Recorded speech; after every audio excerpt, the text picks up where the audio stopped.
Hey everybody, welcome to Lex's World.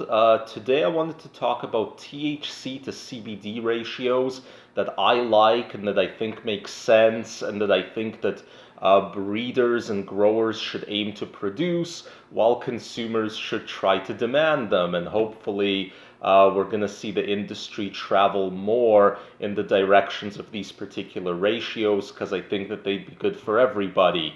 And while I'm having that discussion about ratios, I'm also going to be doing a little bit of a review of the Lynx GAIA. This is a herbal vaporizer by a company called Lynx Vapor. They're nice folks. They've sent me stuff in the past. I'm not going to be able to link to them in the description on YouTube because this is a vape, but nice people. I recommend checking them out. They've sent me hardware before, but it wasn't a Herbal, so we'll do kind of a deeper dive into this near the end of the video.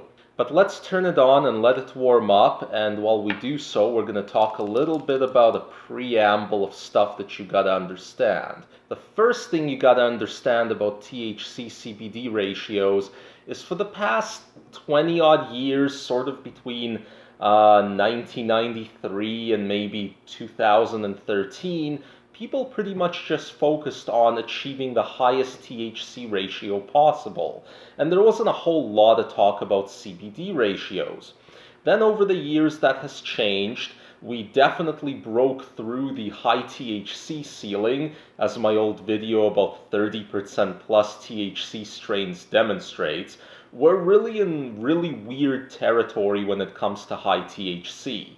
Today's most potent flower is more potent than street hash was typically in the early 80s and late 70s, which is pretty crazy. The discussion nowadays that includes CBD is a lot more interesting because CBD is non-psychoactive, highly medical, and yet it also interacts with THC. Specifically, it takes the edge off of THC and it makes you feel it less, especially the anxiety and paranoia that people often associate with THC. That goes down with high CBD strains. But what I'm getting at is that if you have a lot of CBD, it's going to make the same amount of THC feel less psychoactive. If you have a 10% THC, 10% CBD strain, it'll be way less psychoactive feeling than a 10% THC and 0.5% CBD, which is a CBD ratio that might be naturally occurring. Well, naturally occurring nowadays. Looks like it's all warmed up here, so let's take a hit off this thing.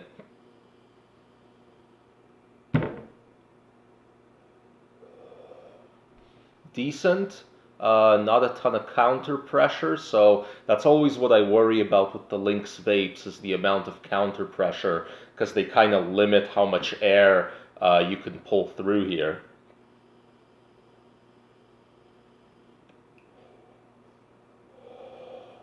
Pretty decent. We'll let that auto turn off, then we'll get back into it in a minute.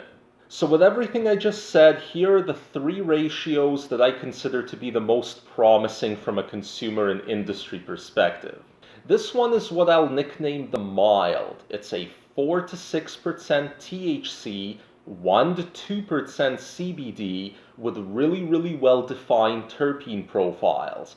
This is the kind of casual strain that I feel like casual users would be more interested in using more often. It isn't insane over the top THC, it's actually quite low THC, kind of like weed from the old days used to be, but you still have sort of an inflated CBD amount, so there's no question that you're getting a good amount of CBD in there.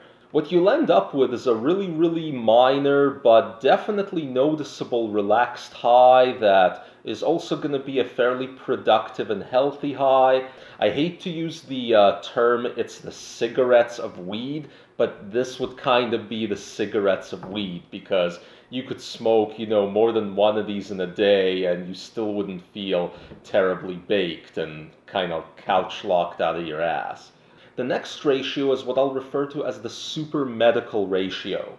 This would be 15% CBD or higher, and maybe around 5% THC. So it'll still have that slight psychoactive feeling, which I think that most users kind of want, but it'll still have a really, really high CBD, so it'll be overall a CBD product. For legal and regulatory reasons, while there are a lot of breeders that pursue high CBD, most of them don't do this exact ratio. They actually aim to have much lower values of THC, below even 1%, because again, they're trying to meet certain regulatory and legal thresholds. But in the future, I think that a slightly higher THC ratio is what they should pursue. The last ratio I wanted to mention is what I'll refer to as the healthy but fun ratio. This would be about 12 to 15% THC and 2 to 3% CBD. What you should end up with is a plant that is quite psychoactive, very noticeably psychoactive, but not overwhelmingly psychoactive, and yet it's got more CBD than occurs naturally, and there's no argument against the fact that you're getting quite a bit of medical value in that strain as well. And those are my THC-CBD ratio favorites. A few people have asked me about them in the comments, so I figured why not do a video covering all the ones I like. And that way we have the question all done, and I can refer people back to this video. So now, let's see if we can do something in terms of a review of this little vape. Since it was sent my way, we'll turn it on again and hit it. Pretty straightforward vape. You basically have 5 button presses to turn it on. There is a precise degree display and the ability to adjust your degrees up and down. Then you press the button down and hold it for a couple seconds and release, and the vape will start warming up. It moves up quite quickly, as you guys can see. Takes about probably 30 seconds to full warmth. So we're already at over 215 Fahrenheit.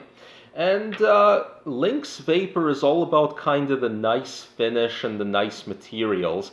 They don't use any plastics or anything in their vapes, so even this mouthpiece right here is actually made of glass, and that's why there's like a magnetic metal cover to kind of protect it.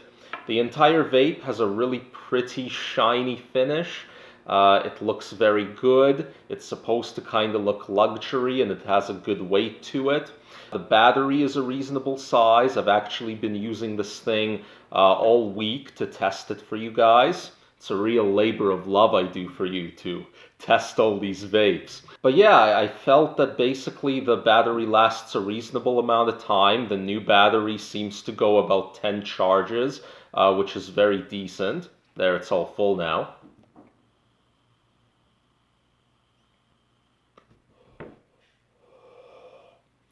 And it's also got some other cool little features. For example, magnetic rod right here that helps you clean out the bowl and clean off the filter screen on this thing, and then it snaps right back in there. I always love to see that feature because I hate taking an old nail and just cleaning out the little bowls in these that way. Let's take one more hit before the auto off kicks in.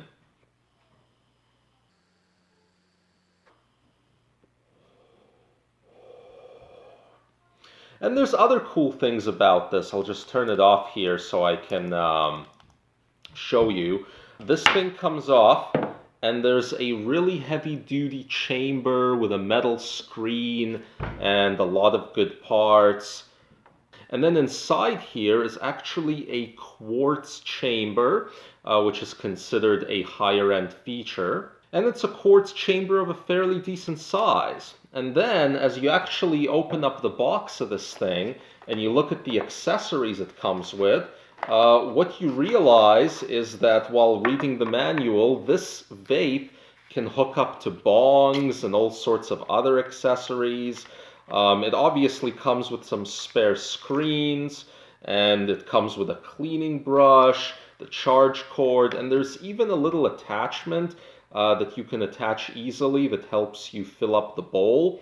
I'm not sure whether this is an actual attachment for other things you can hook this vape into, but I've seen people who reviewed this use a bunch of attachments to attach it to all sorts of stuff. So yeah, overall in my week of using this vape, I thought it was a good one. The price point is 160 US, which is quite reasonable, especially for a box Herbal vape that kind of tries to be a higher end one with better quality components. I'd have no problem having this thing lugging around in my pocket. You certainly would have to have the little metal protector on it though, because otherwise this glass could break. Fortunately, Lynx Vapor do have these ones that they sell by themselves in case you experience a breakage. They even actually sell just the little glass rods that they use for mouthpieces. So there you go, guys. Thanks for watching today, and if you've watched this far, I'll give you an extra little reward by telling you that there's a little giveaway going on the Instagram starting October 21st. So be sure to check that out. I'll link to my Instagram down in the video description. Otherwise, if this was useful, subscribe, hit that like button, and we'll see you guys next time.